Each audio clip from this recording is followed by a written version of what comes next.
A noite em que trouxeram a criatura para o meu laboratório mudou tudo o que eu achava que entendia sobre a existência humana, sobre o nosso lugar na grande tapeçaria da vida neste planeta e sobre os segredos que estiveram escondidos à vista de todos por mais tempo do que a história registrada. Meu nome é Doutora Helena Whitmore e tenho 43 anos, uma mulher que dedicou toda a sua vida adulta ao estudo da biologia evolutiva, a entender como as espécies se adaptam, mudam e, às vezes, desaparecem da face da Terra. O que aconteceu comigo no outono de 1998 destruiu minha carreira, minha reputação e quase me custou a vida, mas me deu algo muito mais valioso do que qualquer prêmio acadêmico ou reconhecimento científico poderia oferecer. Deu-me a verdade sobre quem realmente somos como espécie e o que perdemos pelo caminho. O dia 14 de setembro daquele ano começou como qualquer outra noite de segunda-feira no Appalachian Wildlife Research Institute, uma instituição privada aninhada nas profundezas das Blue Ridge Mountains, na Carolina do Norte, a aproximadamente 65 quilômetros de Asheville. O instituto tinha sido meu lar profissional por 15 anos, desde que concluí meu doutorado na Duke University e aceitei um cargo de pesquisadora júnior para estudar a diversidade genética das populações de ursos negros no sul dos Apalaches. Ao longo desses 15 anos, eu havia subido na hierarquia, publicando artigos, garantindo financiamentos e, finalmente, me tornando chefe do Departamento de Biologia Evolutiva. Nossa instalação era considerada uma das melhores do tipo no sudeste dos Estados Unidos, equipada com aparelhos de sequenciamento de DNA de última geração, salas cirúrgicas projetadas para acomodar grandes mamíferos e áreas de contenção capazes de abrigar de tudo, desde veados de cauda branca a alces. Recebíamos financiamento de uma combinação de agências federais de vida selvagem e organizações de conservação privadas. E nossa localização remota nas montanhas nos proporcionava algo tão valioso quanto qualquer equipamento: discrição. Quando surgiam casos delicados de vida selvagem, casos que exigiam um manuseio cuidadoso longe da atenção do público, éramos frequentemente a instituição que recebia a ligação. Naquela noite de segunda-feira, eu estava sozinha em meu escritório no segundo andar do prédio principal de pesquisa, revisando dados genéticos de um estudo de longo prazo sobre a reintrodução do lobo vermelho na região. Os lobos eram um projeto que eu amava, uma espécie que havia sido declarada extinta na natureza em 1980 e estava sendo lentamente trazida de volta por meio de programas cuidadosos de reprodução e soltura.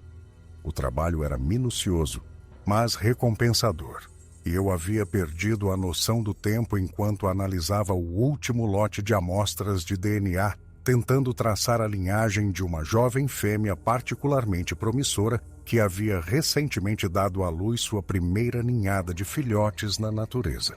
O sol havia se posto horas atrás, e a única luz em meu escritório vinha do brilho do monitor do meu computador e de uma pequena luminária de mesa que projetava longas sombras sobre as pilhas de revistas científicas e artigos de pesquisa que bagunçavam todas as superfícies disponíveis.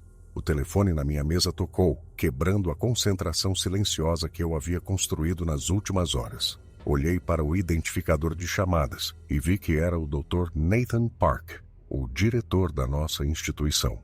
Nathan era um homem com quem eu trabalhava há 12 anos, um administrador e cientista brilhante por mérito próprio, que tinha o dom de manter nossos programas de pesquisa funcionando sem problemas, apesar dos constantes desafios de financiamento e burocracia.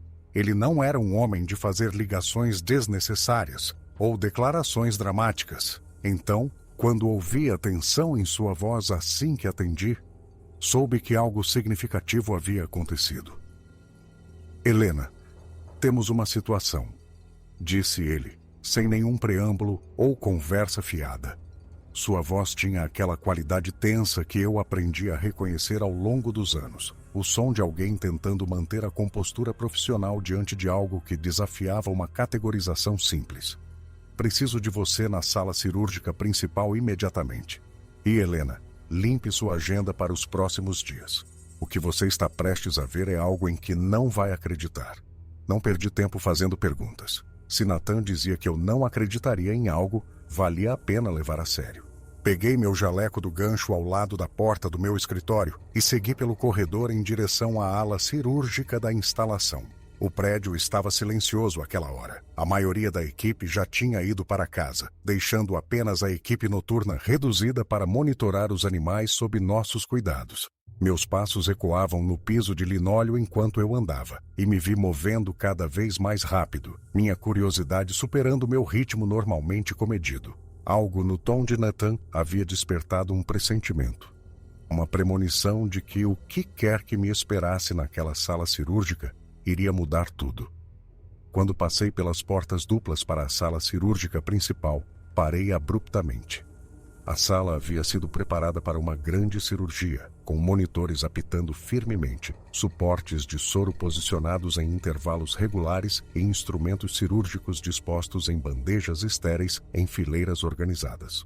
As luzes do teto estavam acesas, lançando uma iluminação branca e forte sobre todas as superfícies. Mas não foi o equipamento ou a preparação que fez minha respiração prender na garganta. Foi o que estava na mesa de exames no centro da sala. A criatura era maciça, facilmente com 2,5 metros de comprimento, coberta da cabeça aos pés por um pelo espesso, castanho avermelhado escuro, que estava emaranhado com sangue, sujeira e detritos do chão da floresta. Os membros tinham proporções estranhas para qualquer espécie de primata que eu já havia estudado, com braços que pareciam longos demais para o corpo e pernas grossas e poderosas, feitas para viajar por terrenos acidentados em velocidades que pareciam impossíveis para algo tão grande. Só as mãos eram enormes, facilmente do tamanho de pratos de jantar, com dedos grossos que terminavam em unhas que eram algo entre unhas humanas e as garras de um urso. E o rosto. O rosto foi o que fez meu treinamento científico colidir de frente com a evidência dos meus próprios olhos. Era simultaneamente familiar e completamente alienígena, com uma arcada supraciliar proeminente que lançava sombras profundas sobre as órbitas oculares. Um nariz largo e achatado, que parecia projetado para filtrar o ar frio da montanha, e uma mandíbula que se projetava ligeiramente para a frente de uma forma que me lembrava as reconstruções que eu havia visto de antigos ancestrais humanos. Parecia um rosto humano visto através de uma lente distorcida, ou talvez o rosto de um gorila com características perturbadoramente humanas enxertadas nele. Isso é... Comecei a dizer, mas não consegui terminar a frase. Meu treinamento científico estava em guerra com o que meus olhos me diziam, e a batalha estava sendo perdida a cada segundo que passava. Um Bigfoot, disse Nathan em voz baixa do outro lado da mesa de exames. Ele estava lá com a doutora Rebecca Stone, nossa veterinária-chefe, e 2 técnicos veterinários que reconheci imediatamente, Daniel Rodrigues e Megan Torres. Todos os 4 usavam a mesma expressão de incredulidade estupefata que eu sabia que devia estar estampada no meu próprio rosto. Isso é impossível. Eu disse automaticamente, recorrendo à certeza confortável da ortodoxia científica. O Bigfoot não existe. É um mito, uma lenda cultural, uma história contada ao redor de fogueiras para assustar crianças e entreter turistas. Não há evidência científica da existência de tal criatura em qualquer lugar da América do Norte. Agora há, interrompeu Rebecca, gesticulando para a forma maciça na mesa de exames. Seja lá o que for essa coisa, é real, está viva e está gravemente ferida. Precisamos da sua experiência, Helena. Precisamos saber com o que estamos lidando aqui. Aproximei-me da mesa. Meu cérebro de cientista finalmente começando a acompanhar a situação impossível que se desenrolava diante de mim. De onde ele veio? Perguntei. Minha voz mais firme agora que os instintos profissionais assumiram o controle. Nathan explicou a situação enquanto eu iniciava meu exame preliminar da criatura. Um caminhão de entregas viajando pela Blue Ridge Parkway nas primeiras horas da manhã havia atingido algo grande que atravessava a estrada perto da Grandfather Mountain. O motorista havia relatado como uma colisão com um urso, o que não era incomum nesta parte das montanhas. Mas, quando os oficiais de vida selvagem do estado chegaram ao local para recuperar o animal ferido, perceberam imediatamente que o que estavam vendo não era nenhum urso que já tivessem visto. Os oficiais tiveram a presença de espírito de isolar a área e impedir que outros veículos parassem. E transportaram a criatura para nossa instalação precisamente porque tínhamos o equipamento e a discrição para lidar com algo tão incomum, sem alertar a mídia ou o público em geral. Coloquei um par de luvas cirúrgicas e comecei um exame sistemático da criatura, forçando-me a abordá-la da mesma forma que abordaria qualquer espécime desconhecido. Observar, documentar, analisar. Não tirar conclusões precipitadas. Deixar que as evidências falem por si. O pelo era áspero ao toque, mais grosso que o cabelo humano, mas mais fino que o pelo de qualquer espécie de macaco que eu já havia manuseado. A pele sob o pelo, onde eu podia vê-la nas margens dos numerosos ferimentos, era escura, mas não tão escura quanto a pele de um gorila. A musculatura era incrivelmente desenvolvida, muito além de qualquer coisa que eu já tinha visto em humanos ou mesmo nos grandes primatas. O que quer que essa criatura fosse, tinha que ser fenomenalmente forte, capaz de proezas de força física que pareceriam sobre-humanas para os nossos padrões. Posso coletar amostras? Perguntei a Nathan, minha mente já correndo para a análise genética que nos diria com o que realmente estávamos lidando. É por isso que te chamei. Ele respondeu. Precisamos de uma análise completa.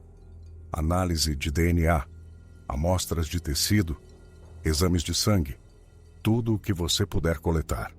Precisamos saber o que é essa coisa antes de podermos tomar qualquer decisão sobre o que fazer com ela. Passei a hora seguinte coletando amostras metodicamente enquanto Rebecca e sua equipe trabalhavam no tratamento dos ferimentos da criatura. Tirei amostras de pelo de vários locais do corpo. Biópsias de pele de áreas onde os ferimentos já haviam exposto o tecido subjacente. Coletas de sangue de uma veia no braço, que era surpreendentemente semelhante em localização. E estrutura, a de um humano. A criatura permaneceu inconsciente durante todo o nosso trabalho, mantida sedada pelos medicamentos que a equipe de Rebecca havia administrado para evitar que acordasse e potencialmente se machucasse, ou a um de nós em pânico. Enquanto coletava amostras e documentava tudo o que observava, não conseguia parar de pensar nas implicações do que havíamos encontrado. Se essa criatura fosse real, se fosse verdadeiramente uma espécie desconhecida de grande primata, vivendo nas montanhas da América do Norte, isso revolucionaria tudo o que pensávamos saber sobre a evolução dos primatas, sobre biogeografia, sobre todo o campo da criptozoologia que a ciência convencional havia descartado por tanto tempo como o domínio de malucos e entusiastas. Isso não era apenas uma nova espécie. Era potencialmente a descoberta biológica mais significativa em um século. Algo que reescreveria os livros didáticos e nos forçaria a reconsiderar suposições fundamentais sobre a vida neste planeta. Preciso analisar essas amostras imediatamente, disse a Nathan quando coletei tudo o que precisava. Temos que saber o que estamos vendo geneticamente. Concordo, disse Nathan. Mas, Helena, isso fica completamente confidencial até entendermos o que temos. Sem artigos, sem anúncios, sem vazamentos de qualquer tipo. Se a notícia de que temos um Bigfoot vivo nesta instalação vazar, seremos invadidos em horas. Mídia, criptozoólogos, agências governamentais, todo teórico da conspiração e verdadeiro crente com uma conexão à internet. Não podemos deixar isso acontecer até sabermos com o que estamos lidando. Assenti em compreensão. A descrição científica era algo que eu conhecia bem. Anúncios prematuros e vazamentos haviam destruído carreiras e minado pesquisas legítimas inúmeras vezes. O que quer que essa criatura fosse, Devíamos à ciência e a nós mesmos entendê-la completamente antes de dizer qualquer coisa a alguém fora do nosso círculo imediato. Apenas nós, por enquanto, continuou Nathan. Fiz todos nesta sala jurar em segredo. Precisaremos de mais ajuda eventualmente, mas para a análise inicial, quero apenas nossa equipe principal envolvida. Levei minhas amostras para o laboratório de genética no andar abaixo da sala cirúrgica, uma sala onde eu havia passado inúmeras horas ao longo dos anos, analisando o DNA de todas as espécies que passavam por nossa instalação.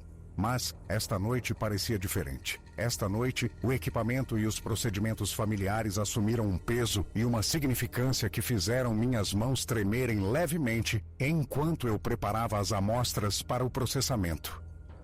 Esta noite, eu estava analisando algo que poderia alterar fundamentalmente a compreensão humana de nossas próprias origens. O processo de extração de DNA levou várias horas. Trabalhei metodicamente, seguindo protocolos que havia realizado centenas de vezes antes, mas verificando e reverificando cada passo para garantir que nada comprometesse os resultados. Quando finalmente carreguei as amostras no sequenciador, me peguei prendendo a respiração, como se a própria máquina entendesse a importância do que estava prestes a revelar. Os resultados iniciais do sequenciamento não estariam prontos até a manhã seguinte, então voltei para a sala cirúrgica para verificar o estado do nosso paciente em comum. Rebecca e sua equipe haviam terminado seu trabalho imediato. A criatura estava estabilizada, seus ferimentos limpos e enfaixados, a perna fraturada imobilizada em um gesso que parecia quase absurdamente pequeno em comparação com o membro maciço que envolvia. Os monitores mostravam sinais vitais estáveis e a criatura respirava mais facilmente agora. Seu peito subindo e descendo em um ritmo constante que sugeria que não estava mais em perigo imediato. Ele vai sobreviver? Perguntei a Rebecca. Salvo complicações, sim. Ela respondeu. Essa coisa é incrivelmente resiliente. Tem ferimentos que matariam um humano ou até mesmo um urso, e está lidando com eles notavelmente bem. Seja lá o que for essa criatura, é resistente de maneiras que ainda não entendemos completamente. Puxei uma cadeira para perto da mesa de exames e me sentei, olhando para a criatura enquanto ela jazia em repouso, com os olhos fechados e a respiração estável. Com o rosto relaxado na inconsciência, parecia quase pacífica, quase humana. A arcada supraciliar proeminente e a mandíbula saliente pareciam menos alienígenas agora, mais como variações de um tema que eu conhecia intimamente do que algo completamente estranho. Ele recuperou a consciência em algum momento desde que vocês o trouxeram? Perguntei. Brevemente, disse Daniel. Ele era um jovem na casa dos 20 e poucos anos, competente e imperturbável. Exatamente o tipo de pessoa que você queria trabalhando ao seu lado em uma situação de crise. Ele acordou por um momento quando o colocamos na mesa pela primeira vez. Olhou diretamente para mim. E Dra. Whitmore, eu juro, havia inteligência naqueles olhos. Não inteligência animal. Algo mais. Algo que parecia humano. Ele tentou se comunicar? Perguntei. Não, respondeu Daniel. Apenas olhou para mim por alguns segundos, como se estivesse tentando entender o que estava acontecendo. O que íamos fazer com ele. Então Rebecca o cedou completamente para a cirurgia. Mas nunca vou esquecer aquele olhar enquanto eu viver. Ele entendeu o que estava acontecendo. Sabia que estávamos tentando ajudar. Passei o resto daquela noite na sala cirúrgica, monitorando a criatura, fazendo anotações, observando cada detalhe que eu podia documentar. Em algum momento nas primeiras horas da manhã, o cansaço me venceu, e eu cochilei na minha cadeira, meu caderno caindo aberto no meu colo. Acordei com o som de alarmes. Os monitores estavam enlouquecidos, apitando e piscando em uma cacofonia de angústia eletrônica. E quando abri os olhos, me vi olhando diretamente nos olhos da criatura na mesa. Ela estava acordada. Não apenas acordada, mas me encarando com uma intensidade que fez todos os músculos do meu corpo congelarem. Aqueles olhos eram escuros, profundamente inteligentes, me estudando com a mesma curiosidade e atenção analítica que eu havia demonstrado a ela durante toda a noite. Nos olhamos pelo que pareceu uma eternidade, mas provavelmente não foi mais do que 30 segundos. Dois representantes de diferentes ramos de uma árvore evolutiva se encontrando cara a cara, talvez pela primeira vez em milhares de anos. Então, a criatura emitiu um som. Era baixo e ressonante, quase como uma pergunta, com uma inflexão ascendente no final que sugeria que estava me perguntando algo. Está tudo bem, eu disse suavemente, usando o tom calmo e firme que usaria com qualquer paciente assustado, humano ou animal. Você está seguro aqui. Estamos te ajudando. Você foi atingido por um caminhão, mas vai ficar bem. Nós cuidamos dos seus ferimentos. Você vai se curar. A criatura inclinou a cabeça ligeiramente, ainda me observando com aqueles olhos impossivelmente inteligentes. Então, inacreditavelmente, levantou o braço não ferido e apontou para o gesso em sua perna. Depois, apontou para mim. A mensagem era clara, inconfundível, e me deu um arrepio na espinha. Você fez isso? Sim, eu disse, meu coração batendo tão forte que eu podia ouvi-lo em meus ouvidos. Nós imobilizamos sua perna. Estava quebrada. O gesso vai ajudá-la a cicatrizar corretamente. A criatura estudou o gesso por um longo momento, examinando-o com uma expressão que parecia notavelmente curiosa. Então, olhou de volta para mim e fez algo que fez toda a minha visão de mundo científica se partir como a casca de um ovo. Ela assentiu, não um movimento aleatório da cabeça, não um espasmo ou um tique, mas um aceno claro e deliberado de compreensão. Isso não era apenas uma espécie desconhecida de primata. Era algo totalmente diferente, algo que desafiava todas as suposições que eu já havia feito sobre inteligência, sobre consciência, sobre o que separava os seres humanos do resto do reino animal. Imediatamente chamei Rebecca e Nathan.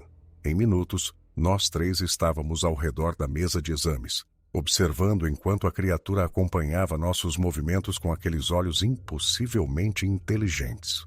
Daniel e Megan também se juntaram a nós, um pouco mais atrás, mas claramente fascinados com o que estava acontecendo. Ele está acordado há uns 5 minutos. Expliquei, mantendo minha voz baixa e calma para não alarmar a criatura. Ele nos entende. Olhem só. Apontei para o gesso em sua perna, depois para mim mesma. Nós te ajudamos. Eu disse claramente. Consertamos sua perna. A criatura olhou para o gesso, depois para mim, e assentiu novamente. Nathan ofegou audivelmente ao meu lado. Isso não é possível. Ele sussurrou. Esse nível de compreensão cognitiva, esse tipo de comunicação simbólica, isso é inteligência de nível humano. Nada mais no reino animal demonstra essa capacidade, exceto os humanos e talvez nossos parentes primatas mais próximos, e mesmo eles não mostram nada parecido com isso. Ou próximo do humano, concordei. Nathan, precisamos daqueles resultados de DNA agora. Algo não está se encaixando aqui. Como se fosse um sinal, meu pager tocou. Era o laboratório de genética. O sequenciamento estava completo. Fiquem com ele, disse a Rebecca e Daniel. Mantenham-no calmo e confortável. Voltarei assim que puder. Eu praticamente corri para o laboratório de genética, meu coração batendo com uma mistura de excitação e apreensão que eu nunca havia sentido antes em minha carreira científica. O Dr. Ryan Chen, nosso geneticista sênior, estava no terminal do computador quando entrei pela porta. Ele era um homem com quem eu trabalhava há quase uma década, brilhante e metódico, e não dado a exageros ou drama. Mas quando ele olhou para mim, vi algo em seus olhos que nunca tinha visto antes. Era medo misturado com admiração, o olhar de alguém que acabou de testemunhar algo que não deveria ser possível. Helena, você precisa ver isso com seus próprios olhos, disse ele. Sua voz estava tensa, mal passava de um sussurro. Eu rodei a análise 3 vezes. Os resultados são consistentes, mas são impossíveis. Fui para o lado dele, olhando para a tela. O que vi fez minhas pernas fraquejarem e tive que me segurar na beirada da mesa para me firmar. Isso não pode estar certo, eu disse. Rode de novo. Eu já rodei 3 vezes, repetiu Ryan. Helena, os resultados são os mesmos todas as vezes.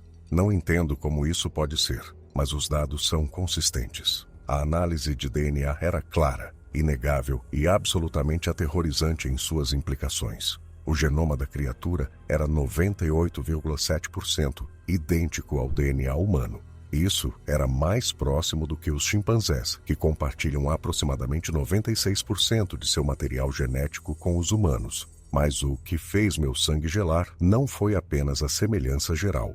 Foi a natureza específica da sobreposição genética, os genes particulares que eram compartilhados e como eles eram expressos. Olhe para o cromossomo 2, disse Ryan, apontando para uma seção da tela. Ele mostra uma fusão de 2 cromossomos, assim como nos humanos. Este é o marcador genético-chave que distingue os humanos de todos os outros grandes primatas. Chimpanzés e gorilas têm 48 cromossomos, porque eles têm 2 cromossomos separados, onde os humanos têm um fundido. Esta criatura tem o padrão humano. Mas olhe para estas sequências, eu disse, rolando os dados com os dedos trêmulos. Estes genes aqui, eles estão associados ao desenvolvimento do cérebro humano. O gene FOXP2, aquele envolvido na aquisição da fala e da linguagem. O gene HAR1, ligado ao desenvolvimento do córtex cerebral. Esta criatura tem genes específicos de humanos. Não apenas os tem. Corrigiu-me Ryan. Olhe mais de perto os níveis de expressão. Esses genes estão ativos, Helena. Estão totalmente funcionais. Esta criatura tem um cérebro que se desenvolveu de acordo com o mesmo projeto genético de um cérebro humano. Passei a hora seguinte debruçada sobre os dados, cruzando-os com todos os genomas de primatas em nosso banco de dados. A conclusão era inescapável e aterrorizante em suas implicações. Esta não é uma espécie separada que evoluiu paralelamente aos humanos. Eu disse lentamente, a percepção surgindo como o sol nascendo sobre uma paisagem que eu nunca tinha visto antes. Este não é um primo distante, ou um primata não descoberto que por acaso compartilha algumas características conosco. Ryan, isso é humano. Ou era. Este é um ramo da árvore genealógica humana. Isso é impossível, disse Ryan, mas não havia convicção em sua voz. Não há evidências de nenhuma outra espécie humana sobrevivendo até os tempos modernos. Os neandertais foram extintos há 40 mil anos. Os denisovanos, ainda antes. Todos os outros ramos da árvore genealógica humana foram extintos muito antes da história registrada. Nem todos eles, eu disse, minha mente correndo pelas implicações do que havíamos descoberto. E se algumas populações sobreviveram? E se elas se adaptaram à vida nas florestas profundas, nas cadeias de montanhas mais remotas, onde os humanos nunca se estabeleceram? Elas teriam se tornado mais robustas com o tempo, desenvolvendo pelos mais grossos para sobreviver a climas frios, tornando-se maiores e mais fortes para lidar com os desafios da sobrevivência na selva. Ao longo de milhares de anos, elas pareceriam diferentes de nós, mas geneticamente. Eu me interrompi, olhando para os dados na tela. Então outra coisa chamou minha atenção, algo que fez o quadro completo de repente se encaixar. Ryan, olhe para isso. Estes marcadores aqui, eles estão mostrando uma divergência recente. Esta não é uma espécie que se separou da humanidade há milhões de anos. Esta separação aconteceu relativamente recentemente em termos evolutivos. Fiz os cálculos, verificando-os 2 vezes para ter certeza de que não havia cometido um erro. Os resultados foram os mesmos nas 2 vezes. A evidência genética sugeria que os ancestrais desta criatura haviam divergido dos ancestrais dos humanos modernos em algum lugar entre 50 mil e 100 mil anos atrás. Isso foi bem na época em que os humanos modernos estavam se espalhando para fora da África e colonizando o resto do mundo. As implicações eram impressionantes. O Bigfoot não era um primata não descoberto. Não era uma população relíquia de algum primata antigo que de alguma forma sobreviveu nas montanhas da América do Norte. Era humano, um ramo paralelo da humanidade que sobreviveu escondido nas áreas selvagens remotas do mundo, enquanto Homo sapiens se espalhava por todos os continentes e dominava todos os ecossistemas do planeta. Precisamos contar ao Nathan, disse Ryan, sua voz tremendo. Helena, você entende o que isso significa? Isso muda tudo sobre a evolução humana. Tudo o que pensávamos saber sobre quem somos e de onde viemos está errado. Imprimi os resultados e voltei para a sala cirúrgica, minha mente atordoada com o peso do que havíamos descoberto. Nathan estava esperando do lado de fora da porta, e eu podia ver Rebecca pela janela, ainda monitorando a criatura, que aparentemente havia voltado a dormir ou pelo menos fechado os olhos. Helena, o que você descobriu? Entreguei a ele a impressão sem dizer nada. Às vezes, os dados falam mais eloquentemente do que quaisquer palavras. Nathan leu a análise, seus olhos se arregalando a cada página. Quando ele finalmente olhou para mim, toda a cor havia sumido de seu rosto.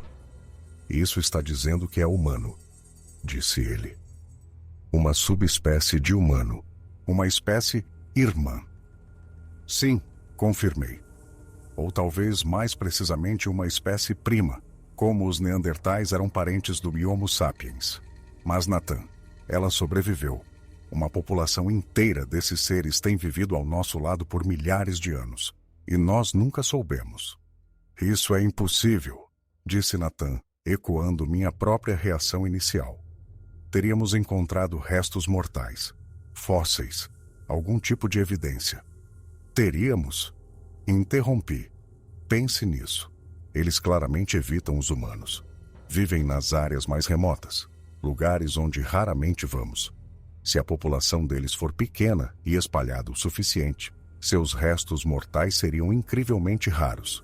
E se eles tiverem práticas culturais em relação aos seus mortos, algum tipo de enterro ou costumes funerários, talvez nunca os encontremos.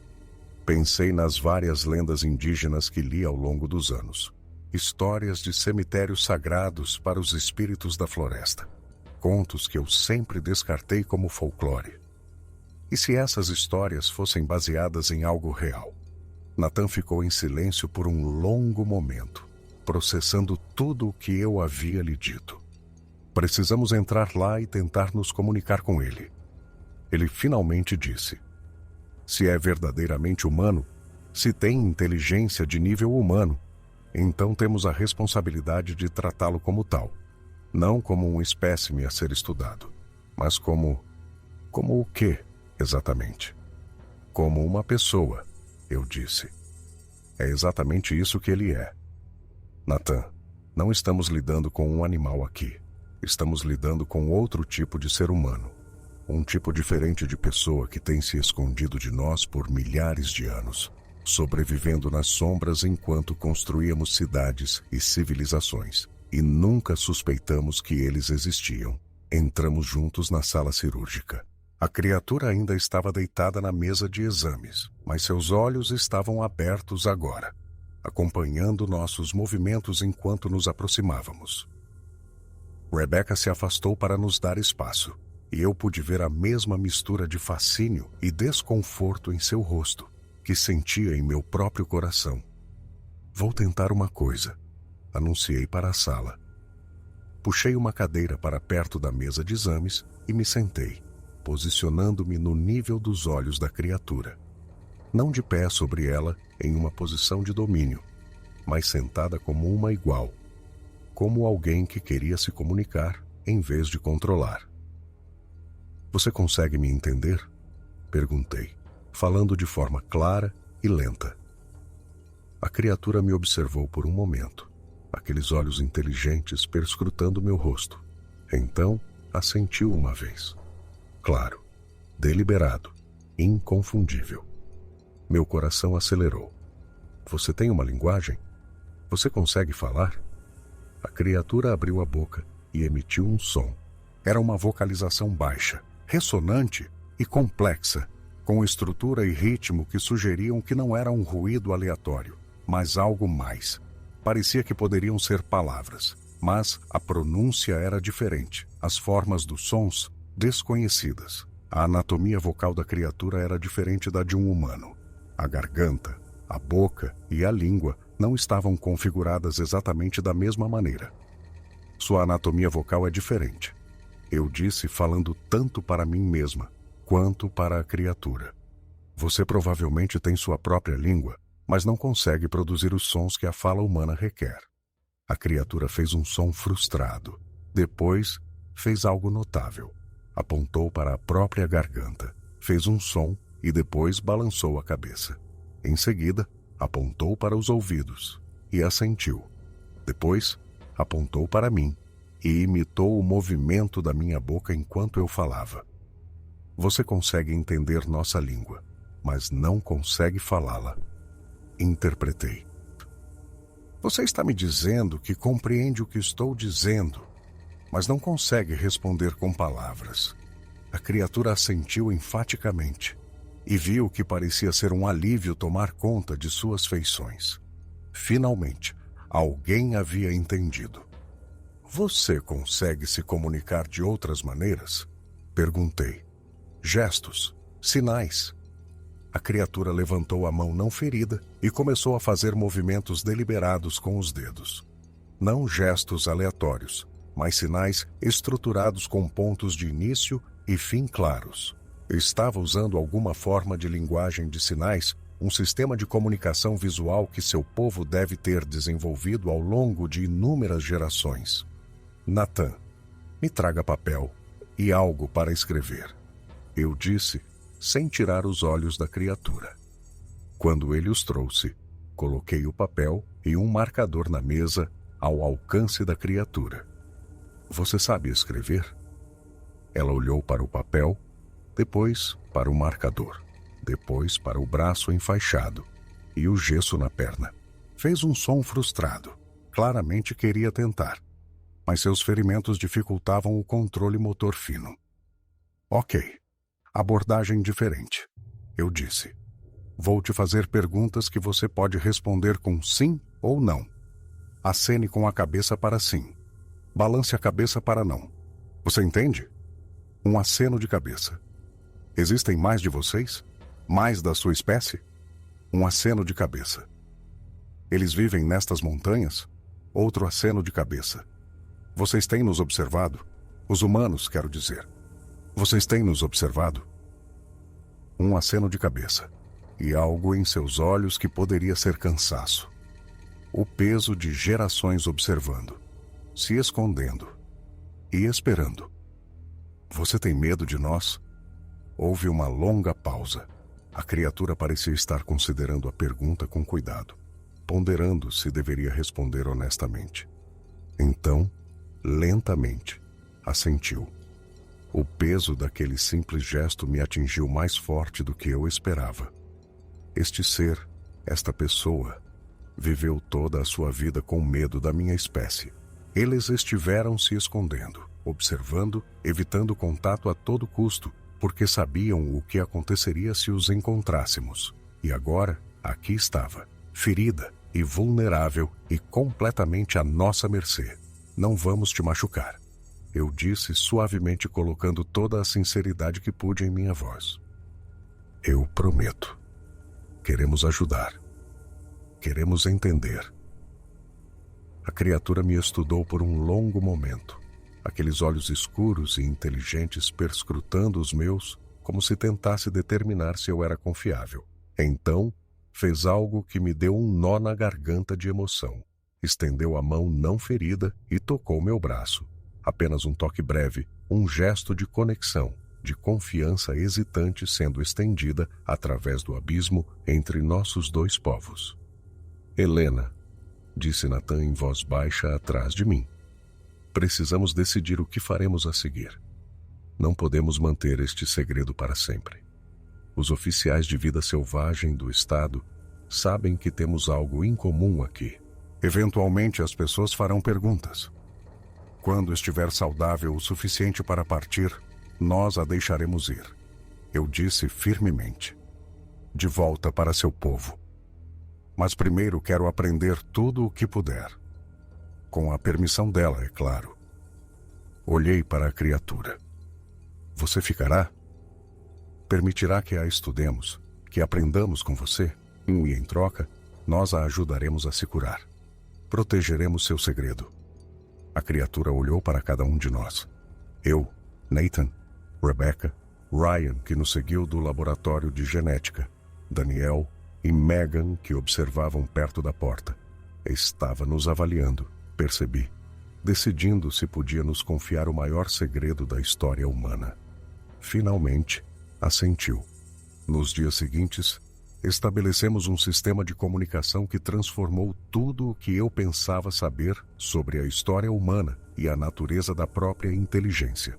Daniel, nosso técnico veterinário, havia cursado vários semestres de língua de sinais americana na faculdade como parte de seus estudos de graduação, e ele se tornou nosso principal intérprete enquanto trabalhávamos para superar a barreira de comunicação entre nossas espécies. A criatura se adaptou notavelmente rápido ao uso de sinais padronizados combinados com elementos de sua própria linguagem gestual, e, em 3 dias, estávamos tendo conversas de verdade.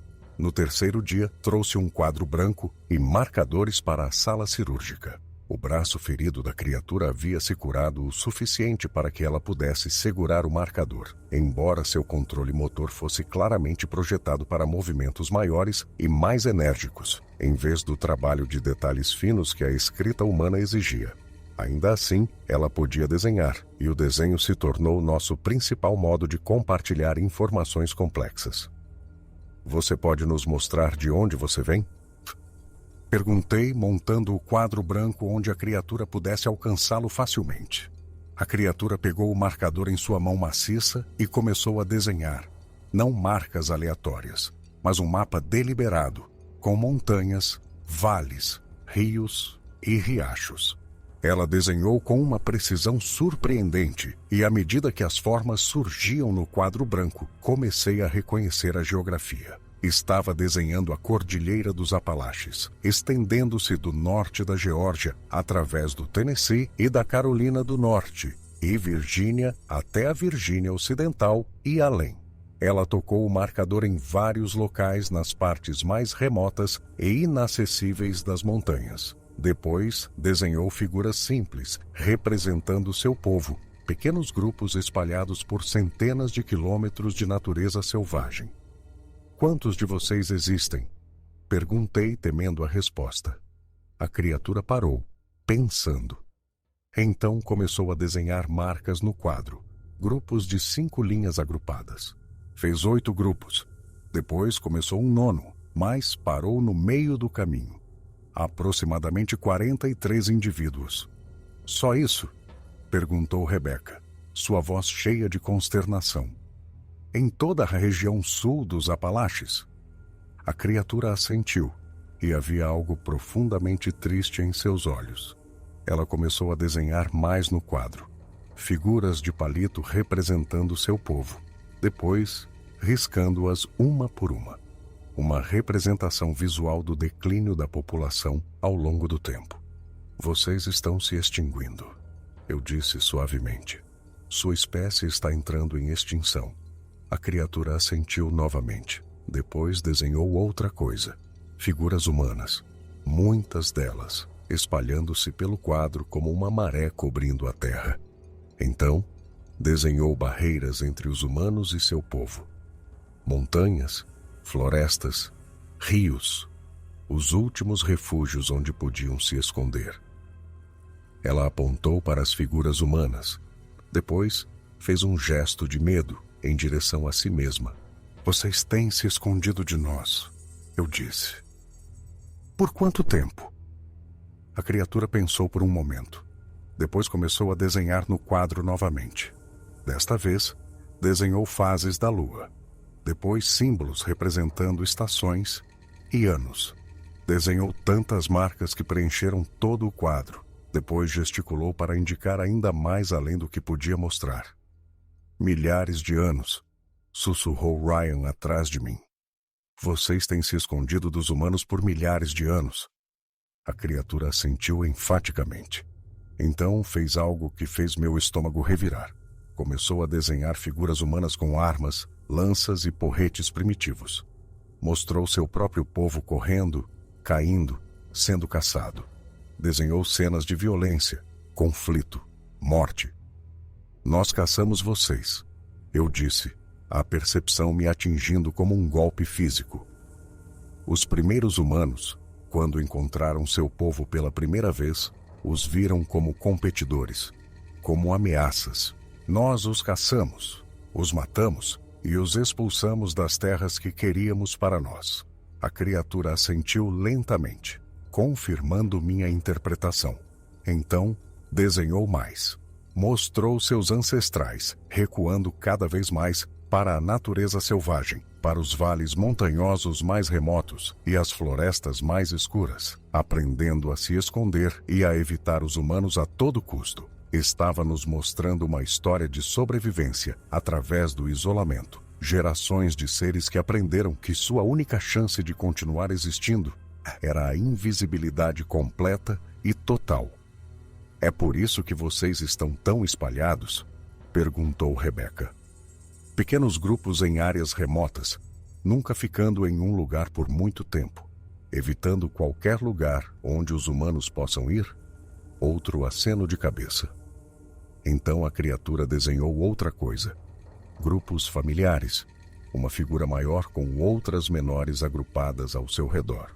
Apontou para si mesma, depois desenhou duas figuras pequenas e fez um gesto de embalar com os braços. Você tem filhos, eu disse. Uma família. Os olhos da criatura se encheram de uma emoção que eu só podia interpretar como angústia. Ela assentiu, depois gesticulou para si mesma, presa aqui em nossa instalação, longe de casa. Fez um gesto interrogativo que não precisava de interpretação. Quando poderia voltar para eles? Em breve. Prometi. Assim que você estiver curada o suficiente para viajar com segurança, nós a levaremos de volta. Eu juro. Nos dias que se seguiram, passei cada momento livre com a criatura, aprendendo tudo o que ela estava disposta a compartilhar. Desenvolvemos um sistema de comunicação mais sofisticado usando combinações de sinais, desenhos e perguntas de sim ou não, e o que aprendi foi impressionante em suas implicações. O povo da criatura tinha nomes para si, um termo em sua linguagem gestual que se traduzia aproximadamente como os escondidos, ou o povo da floresta. Eles tinham língua, cultura, tradições que remontavam a inúmeras gerações. Eles transmitiam histórias orais, ensinando seus jovens sobre o mundo ao seu redor e, especialmente, sobre os perigos representados pelos humanos. Eles sabiam sobre nós com detalhes incríveis, muito mais do que jamais suspeitamos que alguém soubesse. Eles nos observavam há milhares de anos, aprendendo nossas línguas, ouvindo de lugares escondidos, entendendo nossos comportamentos e padrões melhor do que nós mesmos. Eles sabiam sobre nossas cidades, nossas tecnologias e nossas guerras. Eles viram a civilização humana surgir e se espalhar por seus territórios ancestrais, forçando-os a bolsões cada vez menores de natureza selvagem, onde pudessem sobreviver sem serem vistos. Por que vocês nunca tentaram fazer contato?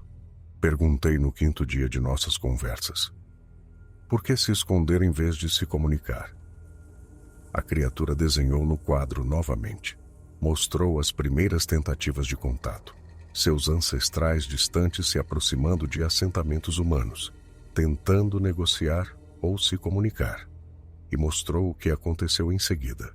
Medo, violência, grupos de caça organizados para rastrear e matar os gigantes estranhos que ousaram se aproximar. Desenhou humanos matando seu povo, levando corpos como troféus. Então, desenhou algo da história mais recente. Cenas com figuras usando roupas que pareciam ser de meados do século XX. Mostrou um de seu povo sendo capturado por humanos em uma clareira da floresta, levado em um veículo. Depois, desenhou o que parecia ser um laboratório, com mesas, equipamentos e figuras de jaleco branco. Cientistas. Em seguida, desenhou a figura do capturado deitada, imóvel, sem mais se mover. Morto. Alguém capturou um de vocês, disse Nathan, sua voz oca de horror. Eles fizeram experimentos, o mataram. A criatura assentiu, sua expressão sombria. Então, fez um gesto que claramente significava: é por isso que nos escondemos. É por isso que tememos vocês. Eu sinto muito, eu disse. E eu sentia isso com cada fibra do meu ser. Minha espécie fez coisas terríveis. Causamos tanta dor e sofrimento, não apenas ao seu povo, mas a tantos outros. Mas eu juro a você, nem todos nós somos assim. Queremos entender, não prejudicar. Queremos ajudar. A criatura me estudou por um longo momento. Aqueles olhos inteligentes perscrutando meu rosto em busca de qualquer sinal de engano. Então, colocou a mão sobre o peito e fez um gesto que eu passei a reconhecer como confiança. Estava escolhendo acreditar em mim, apesar de tudo o que seu povo havia experimentado nas mãos do meu. No sexto dia, fiz a pergunta que me incomodava desde que vi os resultados do DNA. Seu povo e o meu se separaram dezenas de milhares de anos atrás. Eu disse: mas vocês são tão semelhantes a nós. O DNA, a inteligência, a cultura, por que divergimos? O que fez seus ancestrais se tornarem o que vocês são, enquanto os meus se tornaram o que somos? A criatura considerou essa pergunta com cuidado, depois começou a desenhar. Mostrou 2 grupos de humanos primitivos que eram idênticos no início, vivendo juntos na mesma região. Então, desenhou um grupo se mudando para planícies e pastagens abertas. Mostrou-os caçando com ferramentas cada vez mais sofisticadas, fazendo fogueiras, vivendo em grandes grupos sociais. Apontou para mim, meus ancestrais. Então, desenhou o outro grupo se mudando para florestas densas e montanhas. Mostrou-os se adaptando àquele ambiente, tornando-se maiores e mais fortes, desenvolvendo pelos mais grossos para sobreviver a climas frios, aprendendo a viver em grupos familiares menores espalhados por grandes territórios onde os recursos eram escassos. Apontou para si mesma. Seus ancestrais. Ambientes diferentes criaram pressões evolutivas diferentes. Eu disse, a compreensão me invadindo.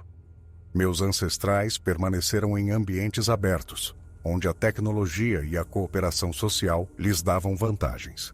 Seus ancestrais se adaptaram à vida na floresta profunda, onde a força física e a capacidade de sobreviver em grupos pequenos e isolados eram mais importantes do que o desenvolvimento tecnológico. A criatura assentiu. Então, desenhou algo mais que me fez parar. Mostrou os 2 grupos se encontrando ocasionalmente ao longo de milhares de anos, às vezes lutando, mas às vezes trocando presentes, se comunicando, até mesmo se misturando.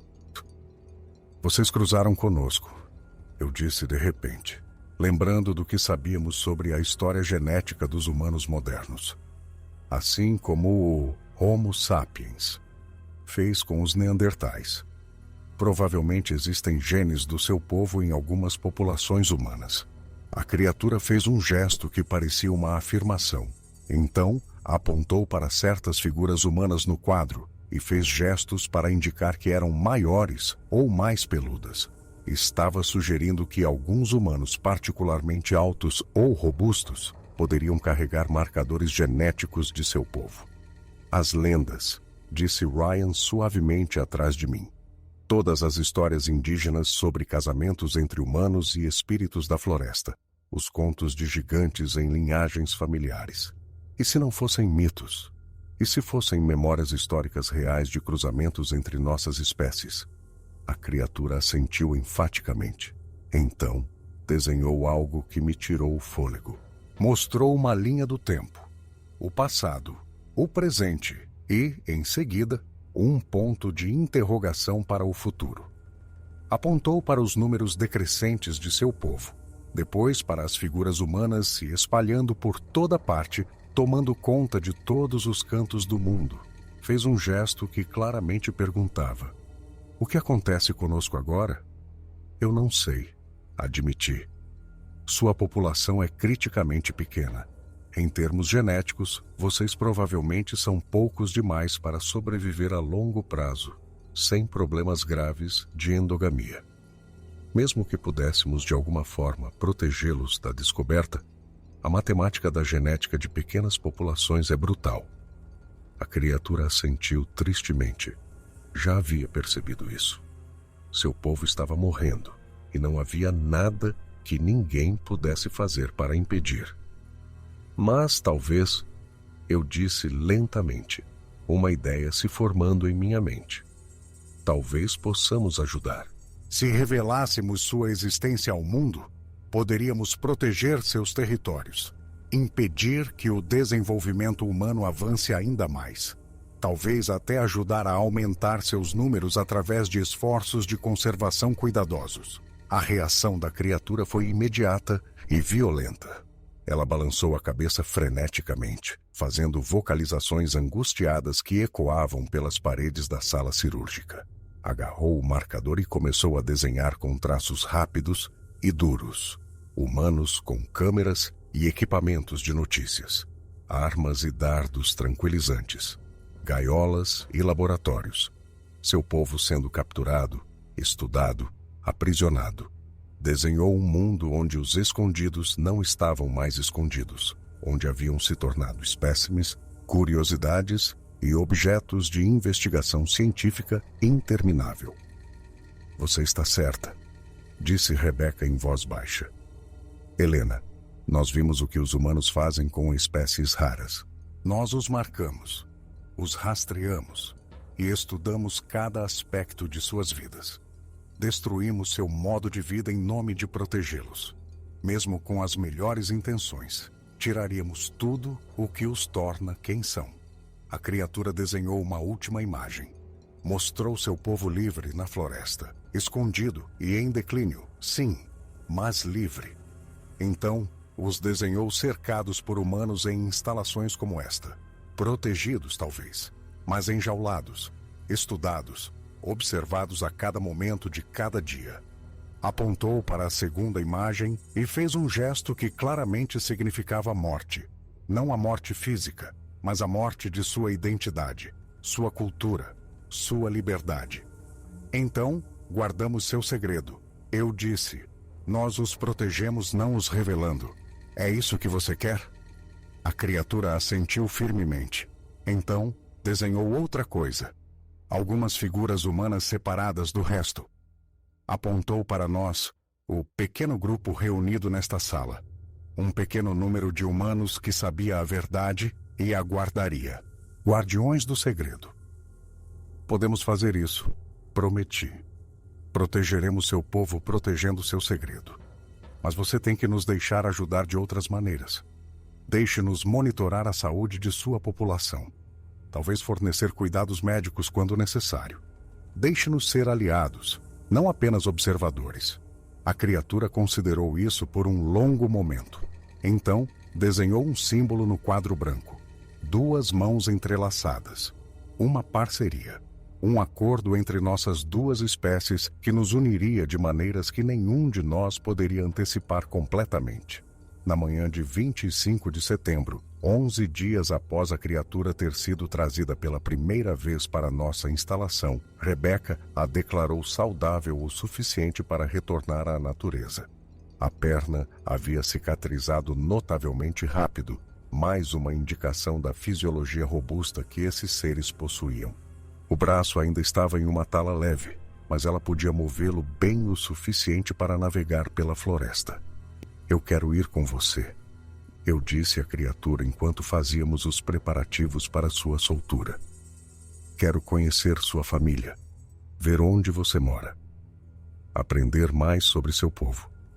A criatura me olhou com aqueles olhos inteligentes, considerando meu pedido. Então, assentiu lentamente e desenhou no quadro branco. Esboçou um aviso: terreno íngreme, caminhada difícil, noites frias nas montanhas. Estava me dizendo que a jornada não seria fácil. Estou pronta, eu disse. Já fiz trabalho de campo em locais remotos antes. Posso lidar com o que quer que as montanhas me apresentem. Nathan estava menos entusiasmado com o meu plano. Helena, não sabemos com o que estamos lidando aqui. E se houver mais deles e eles não forem tão amigáveis quanto esta?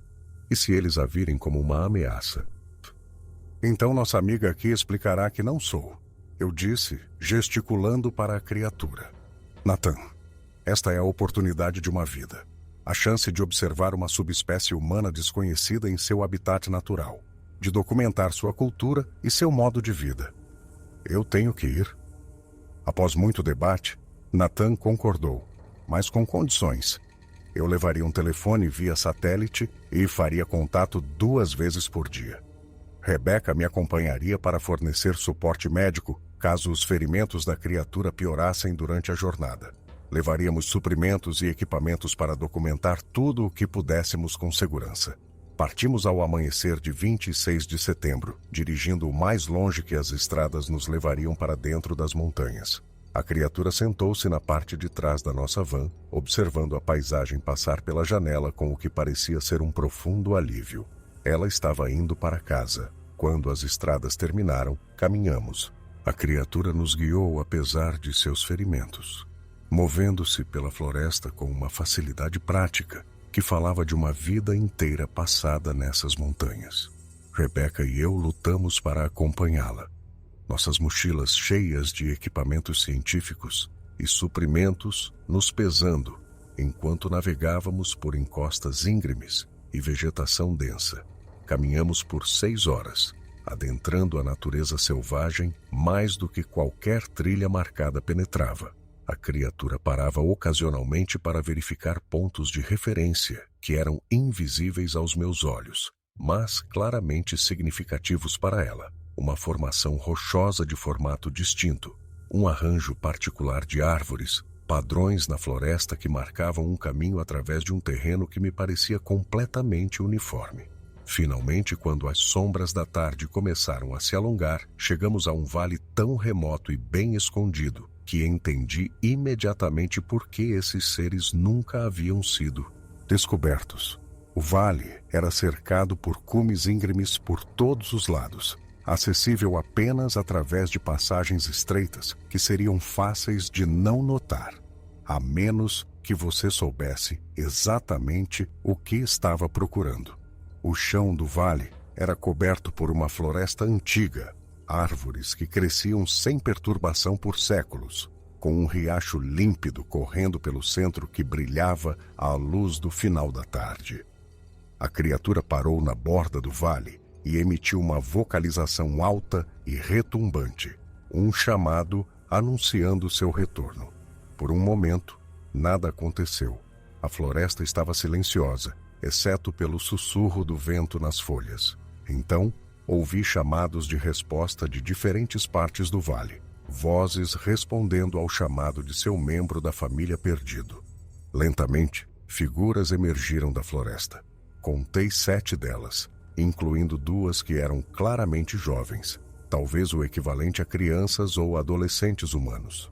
Elas variavam em tamanho e aparência, mas todas compartilhavam as mesmas características básicas de nossa companheira: o pelo espesso, a constituição poderosa, os olhos inteligentes que nos observavam com uma mistura de curiosidade e cautela. Uma das figuras se separou do grupo e se moveu em nossa direção a um ritmo que era algo entre uma caminhada e uma corrida. Era menor que nossa companheira, com pelos de cor mais clara e uma constituição que parecia mais graciosa, menos pesada.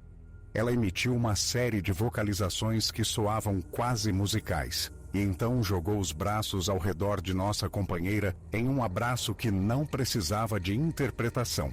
A criatura abraçou sua parceira, pois era claramente isso que ela era, e emitiu sons que percebi serem choro. Não um choro humano, mas a mesma emoção expressa através de um aparelho vocal diferente. Então, 2 figuras menores correram, as jovens, e se juntaram ao abraço. Uma família reunida após o que deve ter parecido uma eternidade. Fiquei ali observando. Rebecca ao meu lado e senti lágrimas escorrendo pelo meu próprio rosto.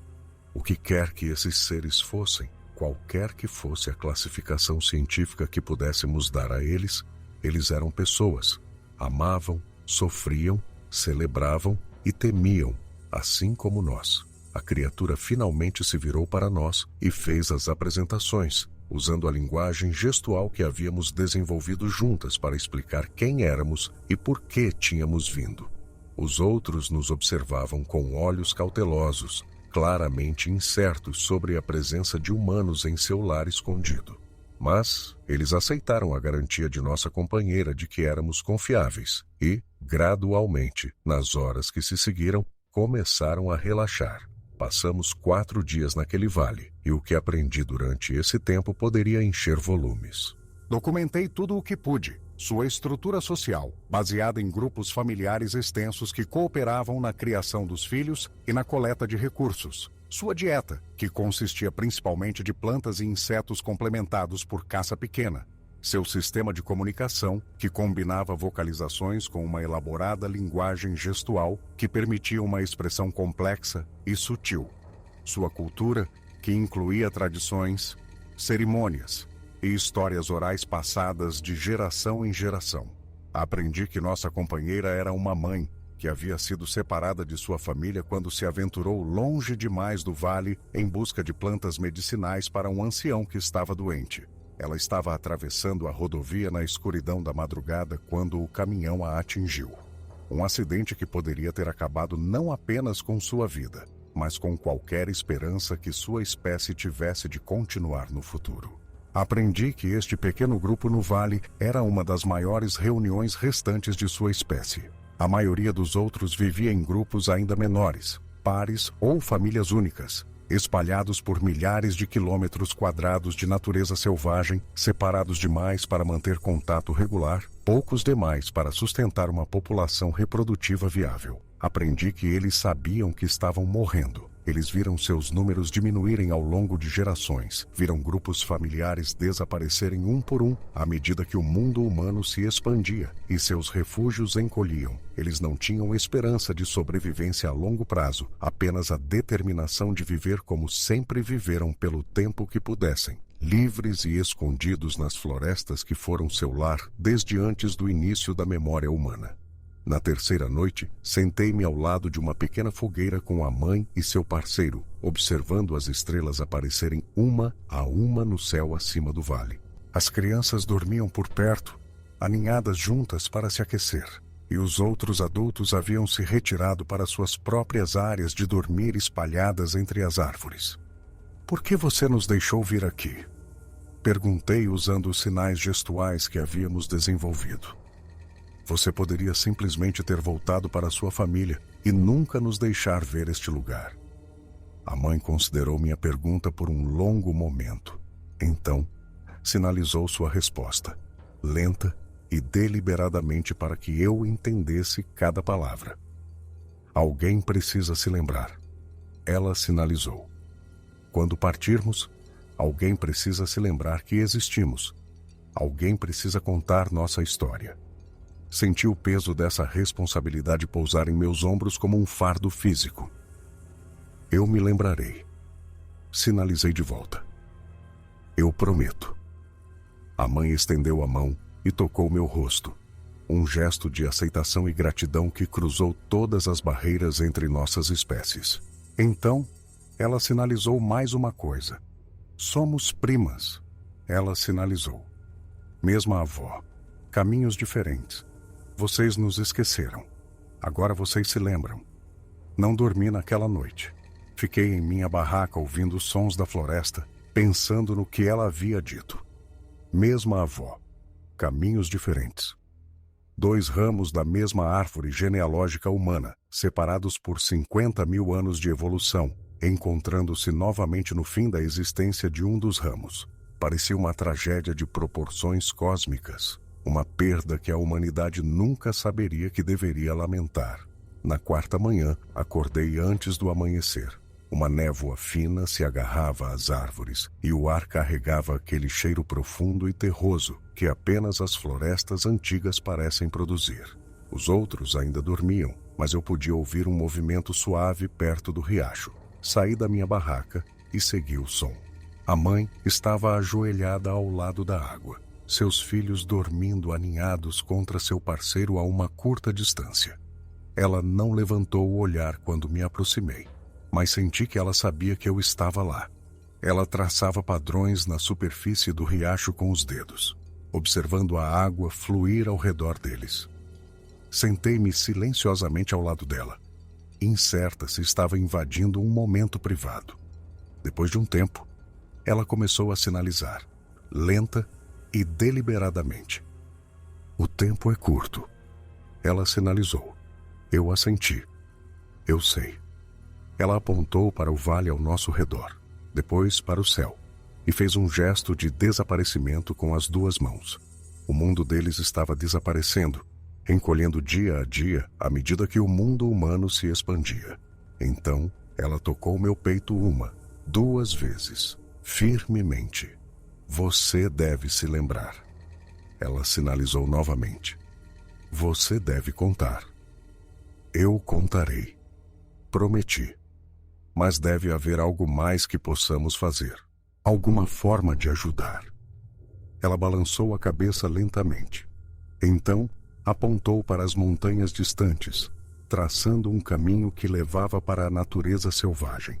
Eu entendi. Havia outros grupos lá fora, ainda menores que este, espalhados pela vastidão da Cordilheira dos Apalaches. Ela não podia me dizer quantos restavam, apenas que estavam diminuindo. Vocês já tentaram contatá-los? Perguntei. Ela hesitou, depois fez um gesto que significava muito longe, muito perigoso. Atravessar áreas ocupadas por humanos arriscava a exposição. Muitos de sua espécie haviam morrido assim ao longo dos anos, mortos por caçadores que os confundiram com ursos ou capturados por pessoas que queriam provar que as lendas eram reais. Voltamos ao acampamento quando os primeiros raios de sol tocaram a linha do cume acima do vale. O resto do grupo estava acordando lentamente, as crianças se mexendo e os adultos se espreguiçando no ar frio da manhã. Era comum, belo e profundamente trágico, porque eu sabia o quão frágil tudo aquilo era. Rebecca estava aquecendo água em um pequeno fogareiro de acampamento quando voltei para nossa barraca. Parece que você não dormiu muito, disse ela. Não dormi, admiti. Ela deixou claro. O tempo deles é limitado. Rebecca olhou para o vapor que subia da panela. Estou começando a pensar que o melhor que podemos fazer é exatamente o que estamos fazendo, disse ela. Aprender. Registrar. Honrar a história deles.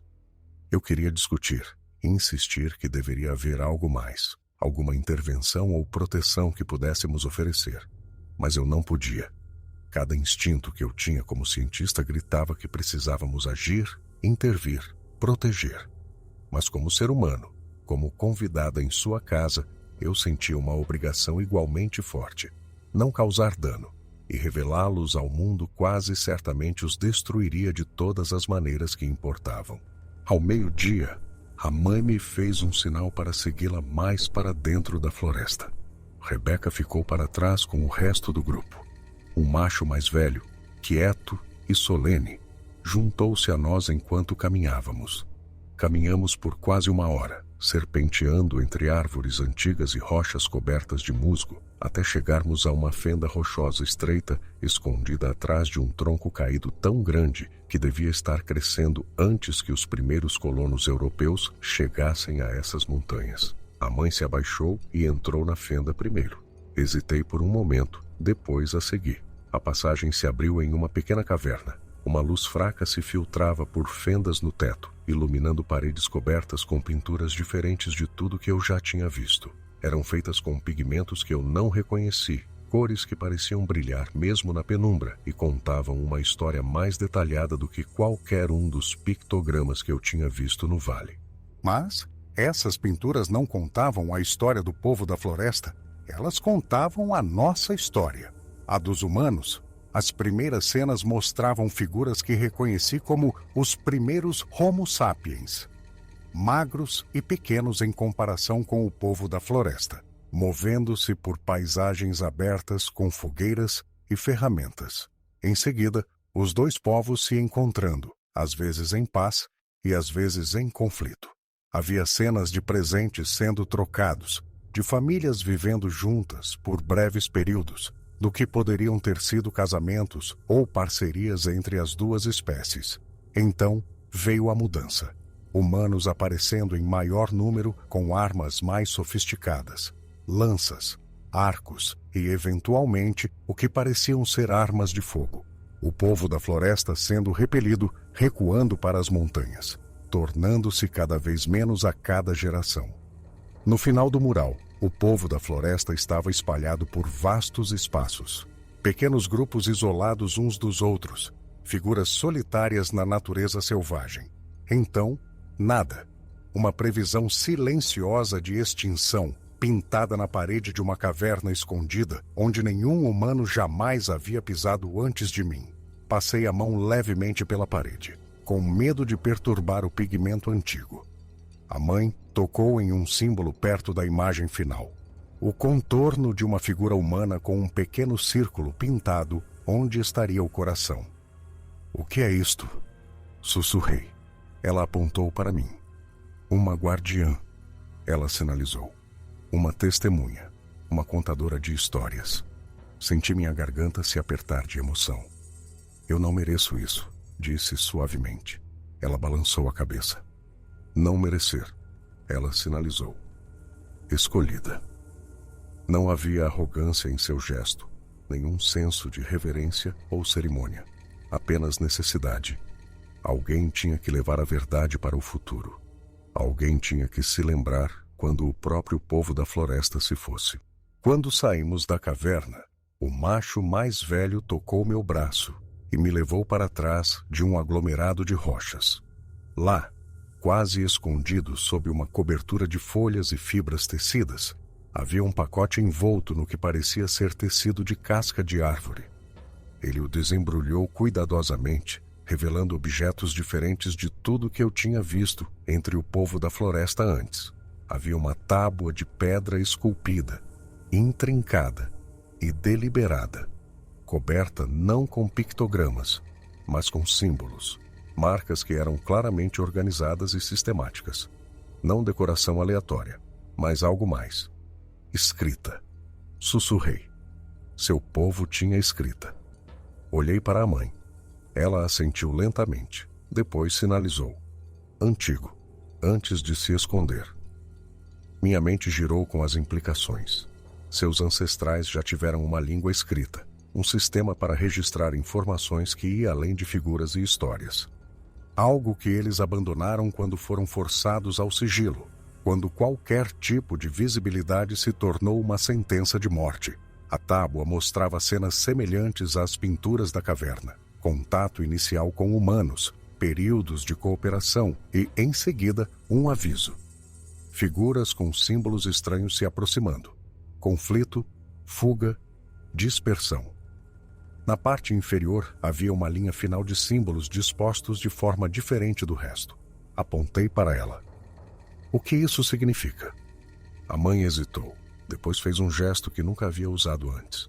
Ambas as mãos pressionadas contra o peito, depois estendidas para fora, com as palmas para cima. Uma doação. Uma transferência. "Nós damos isso a você", ela sinalizou. Eu congelei. "Não. Eu não posso aceitar isso. Esta é a sua história. Sua herança." Ela balançou a cabeça firmemente. Então, apontou de volta para a caverna. A história da extinção. Depois, para a tábua de pedra. "Se nós guardarmos", ela sinalizou, "tudo será perdido." Senti um peso pousar em meus ombros, mais pesado do que qualquer responsabilidade científica que eu já havia conhecido. Esses seres estavam me confiando o único registro físico de sua existência, a única prova de que eles já viveram, pensaram e criaram. Eles estavam me pedindo para ser a guardiã de sua memória quando eles próprios se fossem. "Eu vou protegê-la", eu disse finalmente. "Mas apenas se você tiver certeza." A mãe pressionou a testa levemente contra a minha, um gesto que eu a vira usar com seus filhos. Sua resposta foi final. Quando voltamos ao acampamento, os outros estavam esperando. Suas expressões me disseram que eles entendiam o que havia acontecido. Isso não era apenas um presente, era uma transferência de tutela. Naquela noite, a mãe reuniu as famílias ao redor de uma fogueira. Ela começou a sinalizar uma história, longa, lenta e rítmica, seus gestos fluindo como água. As crianças observavam com os olhos arregalados. Os adultos respondiam com afirmações murmuradas e gestos próprios. Eu não conseguia entender as palavras, mas senti o significado me inundar. Esta não era uma história para eles. Eles já a conheciam. Esta era uma história para mim, para a humanidade. Uma mãe passando a tocha para outra mãe, não por sangue, mas por escolha. Quando a história terminou, ela se virou para mim e sinalizou uma palavra. Amanhã. Eu assenti. Nosso tempo aqui estava terminando. Mais tarde, sozinha em minha barraca, segurei a tábua de pedra envolta em tecido. Minhas mãos tremiam, não de medo, mas de admiração. Este era o artefato mais importante da história da humanidade. A prova de que não estávamos sozinhos neste planeta, que tínhamos primos que viveram ao nosso lado por dezenas de milhares de anos. E nenhum museu, nenhuma universidade, nenhum governo poderia saber disso. Ainda não. Talvez nunca. Lá fora, o vale ficou quieto. Ouvi os chamados suaves do povo da floresta se acomodando para a noite. Em algum lugar, uma criança riu. Em outro lugar, uma voz cantou baixo e melódica. Eu me perguntei quantas noites assim eles ainda tinham. Eu me perguntei se um dia suas canções seriam ouvidas apenas na memória, carregadas não por eles, mas por nós. Amanhã voltaríamos ao mundo, e nada seria como antes. Deixamos o vale ao amanhecer. A despedida foi silenciosa e respeitosa, sem abraços dramáticos ou discursos finais. Não era o jeito deles.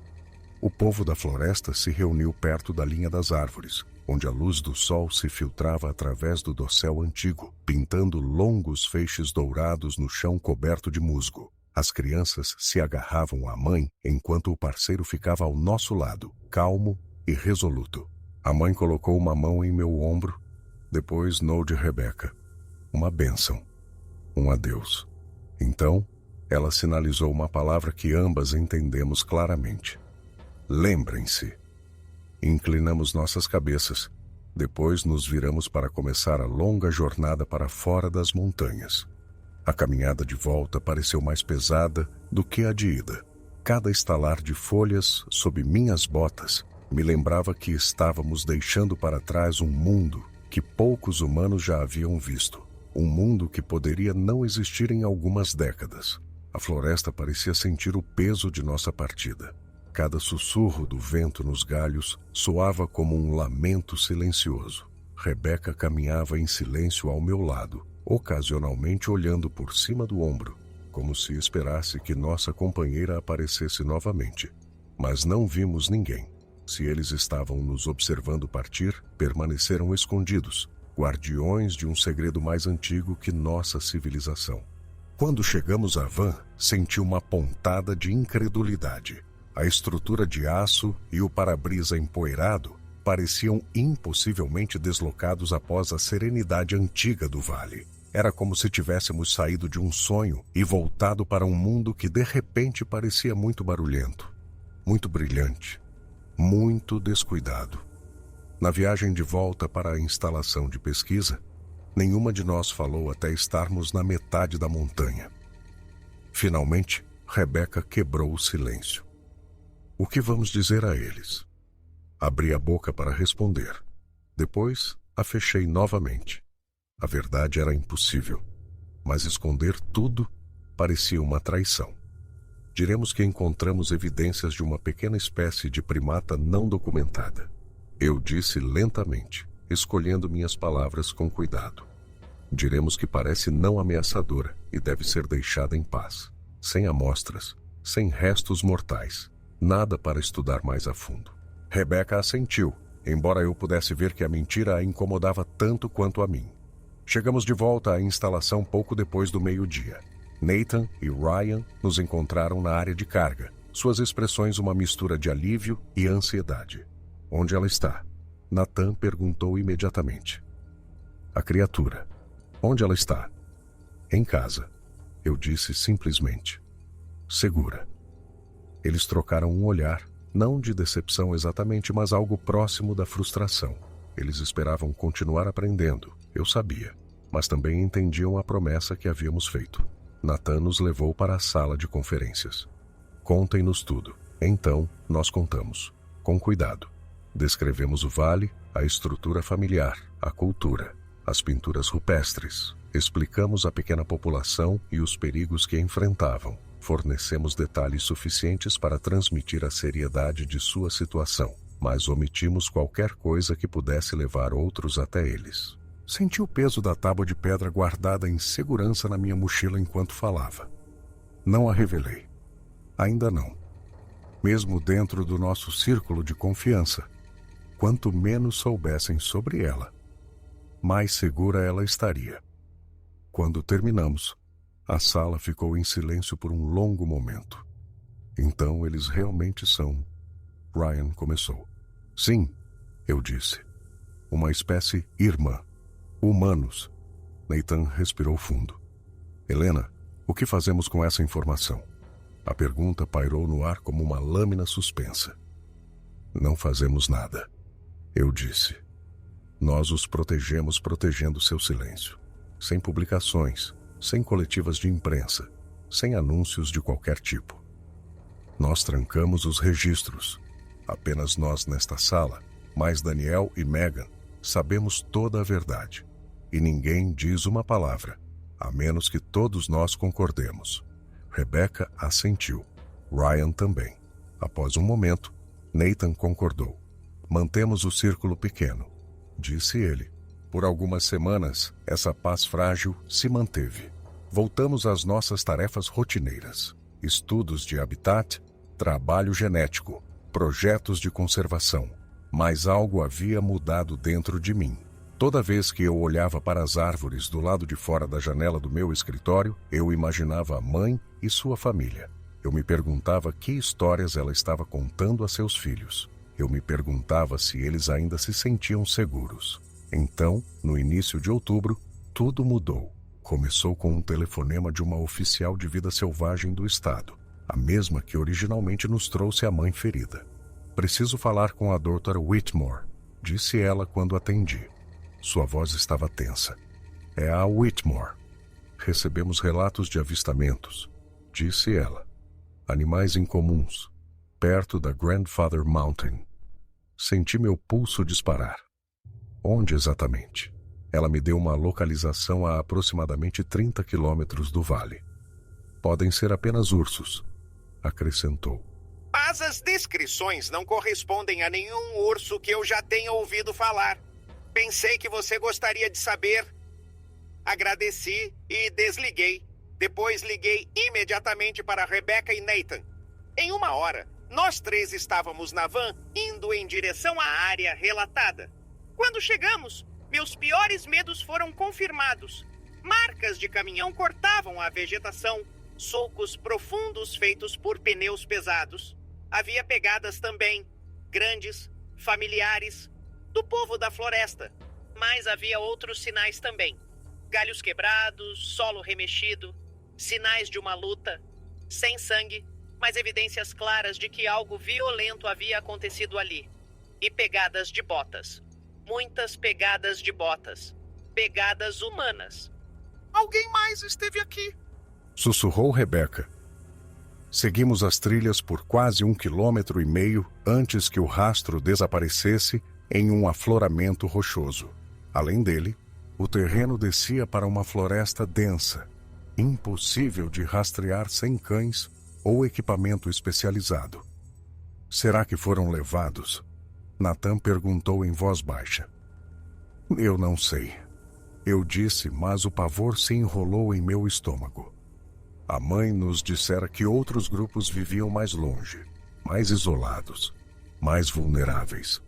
Alguém deve ter tropeçado em um deles. Enquanto estávamos naquela clareira silenciosa, senti algo que nunca havia experimentado em toda a minha carreira: impotência. Havíamos prometido protegê-los, mas proteção significava invisibilidade, e invisibilidade significava que não poderíamos intervir sem expô-los. Voltamos para a instalação, inquietos e incertos. Por semanas, esperei por mais notícias. Os relatos chegavam esporadicamente. Sons estranhos na floresta. Vislumbres de formas altas se movendo entre as árvores à noite. Nada concreto, nada em que pudéssemos agir. Apenas sussurros. Os meses se passaram. O inverno se instalou sobre as montanhas. A neve selou os vales atrás de muros cintilantes de branco. O acesso se tornou impossível. Eu esperei. A primavera chegou. As neves derreteram. E na primeira oportunidade, voltei ao vale sozinha. Não contei a Nathan. Não levei Rebecca. Eu precisava ver por mim mesma. Caminhei por 2 dias por um terreno que parecia mais acidentado do que eu me lembrava. Quando finalmente cheguei ao vale, meu coração afundou. Estava vazio, sem abrigos, sem fogueiras, sem sinais de habitação recente. Apenas silêncio e o sussurro suave do vento entre as árvores. Procurei por 2 dias, sem pegadas, sem ferramentas, sem vestígios da família que eu conheci. Apenas os túmulos cuidadosamente mantidos permaneciam, intocados e ainda honrados. O povo da floresta havia partido. Não sei se eles partiram voluntariamente, movendo-se mais para dentro das montanhas para escapar da ameaça iminente de descoberta. Talvez eles tenham sentido o perigo muito antes de nós. Talvez eles soubessem desde o início que seu tempo neste vale era limitado. Ou talvez algo pior tenha acontecido. Algo que eu não queria imaginar. Antes de partir, voltei à caverna. As pinturas permaneciam antigas e imutáveis. Mas outra imagem havia sido adicionada, fresca e nova. Uma figura, alta e claramente humana, segurando uma tábua de pedra. Uma única lágrima caindo de seu olho. Toquei o pigmento fresco com os dedos trêmulos. Eles sabiam que eu voltaria. E me deixaram uma mensagem. Uma despedida. Fiquei ali por muito tempo no coração silencioso da montanha. E me permiti lamentar. Não apenas pela amiga que fiz. Não apenas por sua família, mas por um ramo inteiro de nossa humanidade compartilhada desaparecendo na sombra, esvaindo-se enquanto o mundo olhava para outro lado. Em algum lugar lá fora, eles ainda podem estar vivos, escondidos, observando, esperando que o mundo mude ou que a memória se apague. Voltei à civilização carregando a tábua e minhas anotações. Guardei tudo. Fotografias, esboços, gravações. Tudo trancado em um arquivo climatizado, em um local que não revelarei. Fiz cópias e as escondi em lugares seguros. Se algo acontecesse comigo, o registro sobreviveria, mas a verdade permaneceria em silêncio, até que o mundo estivesse pronto. A história deles não merecia nada menos. Então, agora eu a conto, com cuidado, silenciosamente, com a mesma promessa que fiz ao lado de uma fogueira em um vale escondido. Lembrar, honrar, proteger, porque algumas verdades são importantes demais para serem reveladas e sagradas demais para serem esquecidas. Os anos que se seguiram foram os mais difíceis da minha vida, mas não pelas razões que você poderia esperar. Não foi o sigilo que pesou sobre mim. Embora manter uma descoberta tão momentosa escondida fosse contra todos os instintos que eu havia desenvolvido ao longo de décadas de treinamento científico. Não foi o isolamento de saber algo que eu só podia compartilhar com um punhado de colegas de confiança. Foi a espera. O não saber. A incerteza constante e corrosiva sobre se o povo da floresta ainda existia em algum lugar naquelas vastas cadeias de montanhas, ou se eles finalmente haviam desaparecido do mundo por completo. Continuei meu trabalho no instituto. estudando lobos vermelhos e ursos negros e todas as outras espécies que ocupavam minha atenção profissional. Mas tudo parecia diferente agora. Toda vez que eu analisava amostras de DNA, pensava nos resultados impossíveis que haviam aparecido na minha tela naquela noite de setembro. Toda vez que eu caminhava para o interior para trabalho de campo, me pegava examinando a linha das árvores, procurando por formas que não deveria me estar lá, ouvindo sons que ninguém mais reconheceria. Nathan se aposentou 3 anos após nosso encontro, citando razões de saúde que eu suspeitava terem mais a ver com o peso do que ele sabia do que com qualquer doença física. Rebecca ficou por mais uma década antes de aceitar um cargo em uma universidade em outro estado. Uma mudança que a levou para longe das montanhas e das memórias que elas guardavam. Ryan continuou seu trabalho no laboratório de genética, mas raramente falávamos sobre o que havíamos descoberto. Algumas verdades são pesadas demais para serem discutidas casualmente, frágeis demais para serem examinadas de perto. Mantive a tábua de pedra escondida, trancada em um cofre em um banco de uma pequena cidade, longe de Asheville.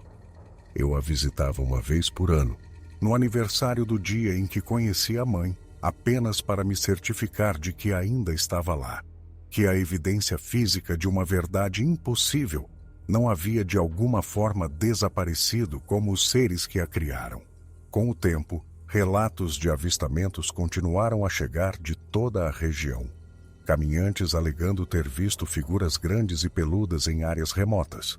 Caçadores que ouviram vocalizações estranhas nas matas profundas. Acampantes que encontraram pegadas enormes na lama ao lado de riachos de montanha. A maioria desses relatos foi descartada como boatos ou identificações erradas. O destino usual dos avistamentos de Bigfoot em um mundo que decidiu que tais criaturas não poderiam existir.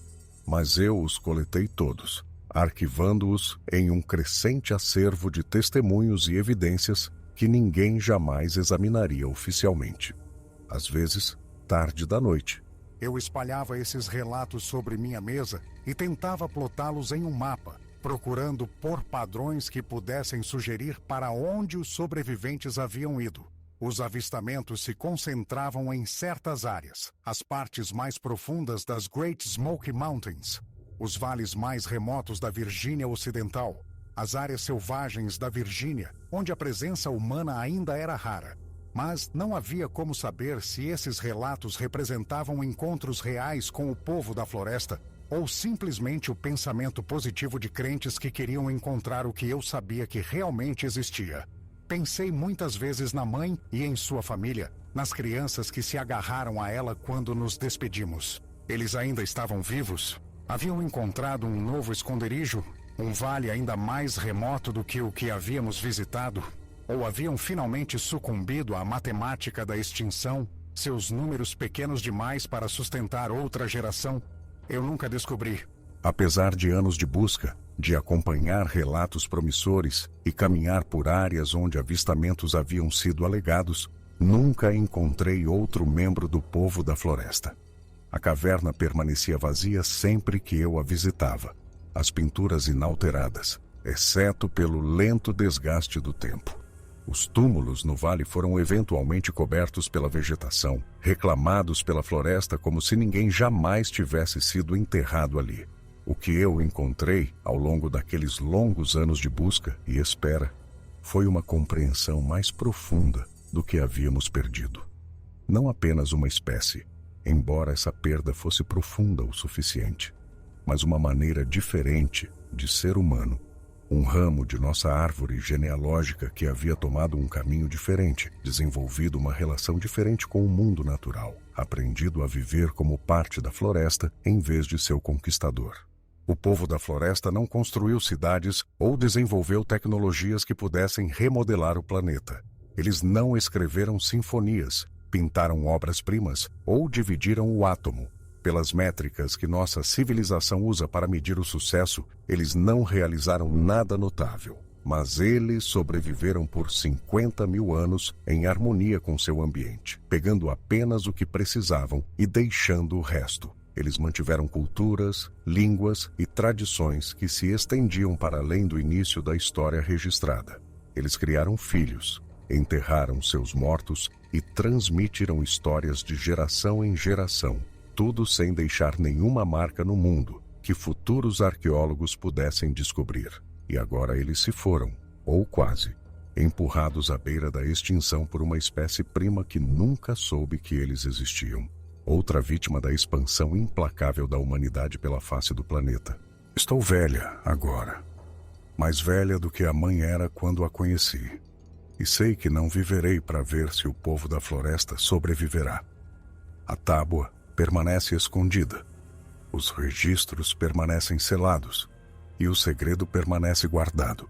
Talvez um dia, quando o mundo for diferente, quando a humanidade tiver aprendido a coexistir com outras espécies em vez de destruí-las, alguém abrirá esses arquivos e aprenderá o que eu aprendi em uma sala cirúrgica no outono de 1998. Mas provavelmente não. Provavelmente os registros acabarão se perdendo. A tábua será confundida com um artefato de alguma cultura humana esquecida e o povo da floresta desaparecerá completamente da memória. Esse é o destino da maioria das espécies que compartilharam este planeta conosco. Extinção sem lembrança. Desaparecimento sem deixar vestígios. Ainda assim, eu mantenho minha promessa. Eu me lembro. Eu honro. Eu protejo o pouco que resta de sua história, carregando-a comigo como a tábua que ainda visito uma vez por ano. Um peso que se tornou tão parte de mim quanto meus próprios ossos, porque algumas verdades são importantes demais para serem reveladas e sagradas demais para serem esquecidas. Eu penso neles todos os dias. A mãe com seus olhos inteligentes, seu parceiro, quieto e firme. As crianças que riam e brincavam em um vale que não conhece mais sua presença. Os anciãos que transmitiam histórias mais antigas que a civilização. Os ancestrais que aprenderam a se esconder quando se esconder significava sobreviver. Penso nas pinturas rupestres que contavam a história de duas espécies divergindo, afastando-se ao longo de milênios até que uma dominou o mundo e a outra recuou para as sombras. Penso nos símbolos na tábua de pedra, uma língua escrita que foi abandonada porque a escrita deixa vestígios. E vestígios levam à descoberta. E a descoberta leva à destruição. Penso no que poderia ter sido. Dois ramos da humanidade se encontrando como iguais, aprendendo um com o outro, compartilhando o planeta, em vez de um deslocar o outro. Mas não foi isso que aconteceu. Não é quem somos. Em vez disso, nos espalhamos por todos os continentes e todos os climas, remodelando o mundo para atender às nossas necessidades. Construímos monumentos às nossas conquistas e escrevemos histórias que celebravam nossos triunfos. E nunca soubemos que nas florestas profundas e nas altas montanhas, nossos primos nos observavam, se escondiam de nós, morriam por nossa causa. Não sei se restam membros do povo da floresta. Não sei se os descendentes da mãe ainda caminham pela terra, ainda contam histórias ao redor de fogueiras em vales escondidos, ainda mantêm as tradições que seus ancestrais carregaram por 50 mil anos de sobrevivência. Eu espero que sim. Espero que em algum lugar na vasta natureza selvagem que resta, uma família se aninhe contra o frio, e uma mãe ensine a seus filhos os antigos sinais, e um ancião transmita a memória do que foi e do que poderia ter sido. Mas mesmo que todos tenham partido, mesmo que o último deles tenha finalmente desaparecido na escuridão, sua história não estará totalmente perdida. Porque eu me lembro, porque nunca deixarei de me lembrar. E quando eu me for, quando meu próprio tempo finalmente acabar, talvez alguém encontre a tábua, os registros e os arquivos que montei. Talvez eles entendam o que estão vendo. Talvez eles contem a história para outros, e esses outros a contem para ainda mais. E o povo da floresta viverá na memória, mesmo que não viva mais em carne. Isso é o máximo que posso fazer. Essa é a promessa que fiz ao lado de uma fogueira, em um vale escondido. observando as estrelas aparecerem sobre árvores que estavam ali há séculos. Lembrar, honrar, proteger. Eu mantive essa promessa por mais de 2 décadas. Vou mantê-la até meu último suspiro, porque algumas verdades são importantes demais para serem reveladas e sagradas demais para serem esquecidas. O mundo segue em frente, como sempre faz. As estações mudam, os anos passam, as montanhas perduram enquanto as criaturas que caminham sobre elas vêm e vão. Eu observei a floresta ao redor do Instituto mudar ao longo das décadas. Vi árvores velhas caírem e novas se erguerem para tomar seu lugar. Vi gerações de vida selvagem passarem por nossos cuidados, algumas retornando à natureza e outras encerrando suas jornadas em nossas salas de exame. Treinei jovens pesquisadores que não sabem nada do que carrego comigo. Os vi construir carreiras em estudos de genética, ecologia e conservação, nunca suspeitando que a descoberta biológica mais importante do século foi feita neste mesmo prédio e depois deliberadamente escondida. Às vezes me pergunto se fiz a escolha certa. A comunidade científica valoriza a abertura e a transparência, a livre troca de informações que permite que o conhecimento se construa sobre o conhecimento através das gerações. Ao manter o povo da floresta em segredo, violei princípios que considerei sagrados ao longo de minha carreira. Tornei-me exatamente o que sempre critiquei: uma guardiã do conhecimento, decidindo por minha própria autoridade o que o mundo estava pronto para saber. Mas então penso nos desenhos da mãe no quadro branco, as câmeras e as armas, as gaiolas e os laboratórios. A morte que não seria física, mas seria morte mesmo assim. A destruição da identidade, da liberdade e de tudo o que tornava seu povo quem eles eram. E sei que o sigilo foi a escolha certa. A única escolha que honrou a confiança que eles depositaram em mim. O mundo não está pronto. Talvez nunca esteja. Talvez haja algo fundamental na natureza humana que nos torna incapazes de coexistir pacificamente com outra espécie que seja semelhante o suficiente para desafiar nosso senso de singularidade, nossa crença de que somente nós, entre todas as criaturas da Terra, possuímos verdadeira inteligência, verdadeira consciência, verdadeira personalidade.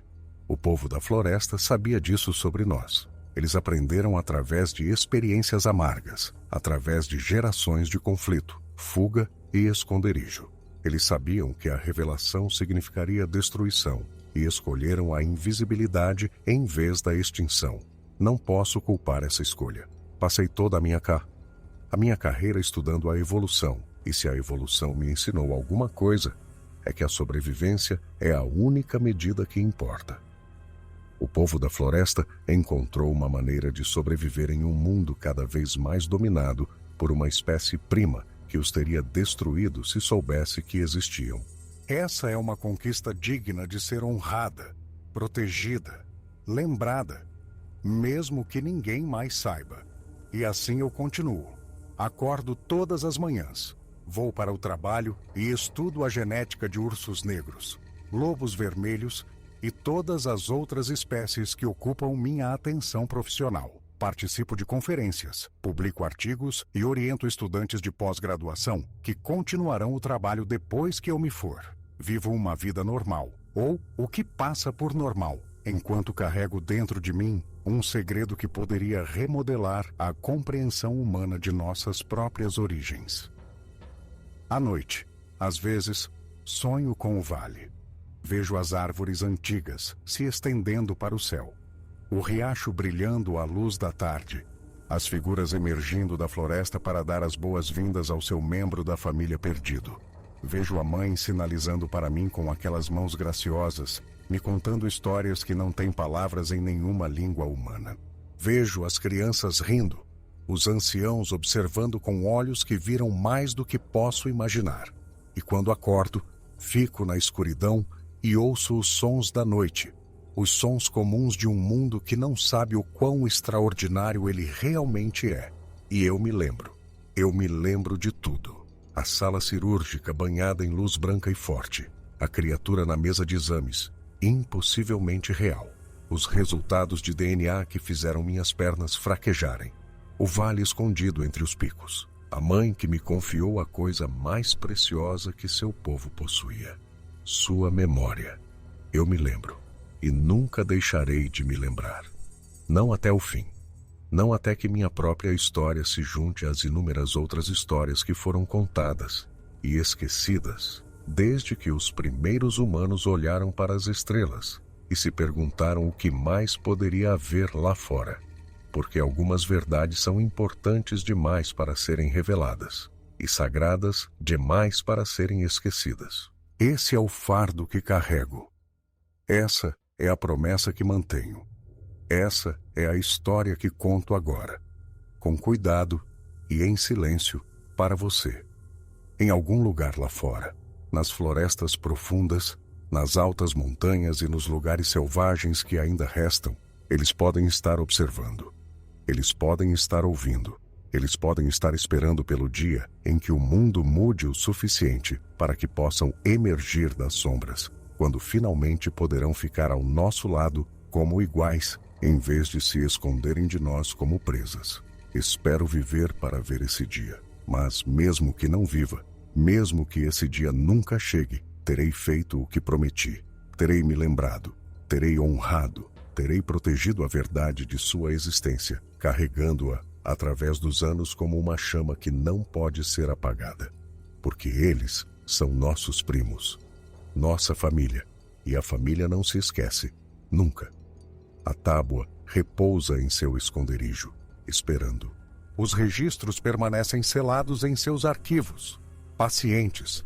As memórias vivem em minha mente, tão vívidas hoje quanto eram há mais de 2 décadas, quando olhei pela primeira vez naqueles olhos inteligentes e entendi que tudo o que eu pensava saber sobre a singularidade humana estava errado.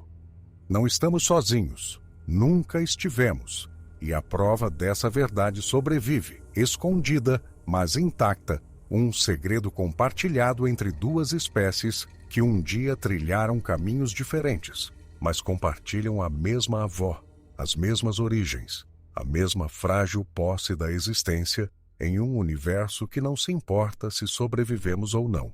Sou uma mulher velha, agora. Minhas mãos tremem quando escrevo. Meus olhos não são mais os mesmos. As caminhadas que antes fazia com facilidade agora me deixam exausta por dias. Mas minha memória é clara. Meu propósito é inalterado. Minha promessa está intacta. Lembrar, honrar, proteger. É isso que eu faço. É quem eu sou. É a história que carreguei por mais de 20 anos e que carregarei até o fim. Porque algumas verdades são importantes demais para serem reveladas e sagradas demais para serem esquecidas. A floresta guarda seus segredos. As montanhas vigiam os vales escondidos. Os riachos continuam a fluir, indiferentes aos dramas das criaturas que bebem de suas águas. E em algum lugar lá fora, se tivermos sorte, se o universo for misericordioso, uma família aninhada na escuridão está contando a mesma história que estou contando agora. Uma história de 2 povos. Uma história de separação e perda. Uma história de um mundo que poderia ter sido diferente, mas não foi. E uma história de esperança. Porque enquanto pelo menos um de nós se lembrar, a verdade sobrevive. Enquanto pelo menos um de nós levar o conhecimento adiante, o povo da floresta não estará totalmente perdido. É por isso que conto esta história. É por isso que quebro meu silêncio, com cuidado e em voz baixa, confiando que quem quer que leia estas palavras entenderá por que o segredo deve ser mantido, mesmo que a história seja contada. Somos primos, somos família, e a única coisa mais forte que o instinto de revelar é o dever de proteger. Espero que você entenda. Espero que guarde o segredo como eu o guardei. Espero que se lembre como eu me lembrei, porque algumas verdades são importantes demais para serem reveladas e sagradas demais para serem esquecidas. Esta é a minha história. Esta é a história deles. Esta é a história de um ramo da humanidade que trilhou um caminho diferente e o que aconteceu quando nossos caminhos finalmente se cruzaram em uma sala cirúrgica no outono de 1998. Lembre-se dela. Honre-a. Proteja-a. Como eu fiz. Como sempre farei. Até o fim. E além.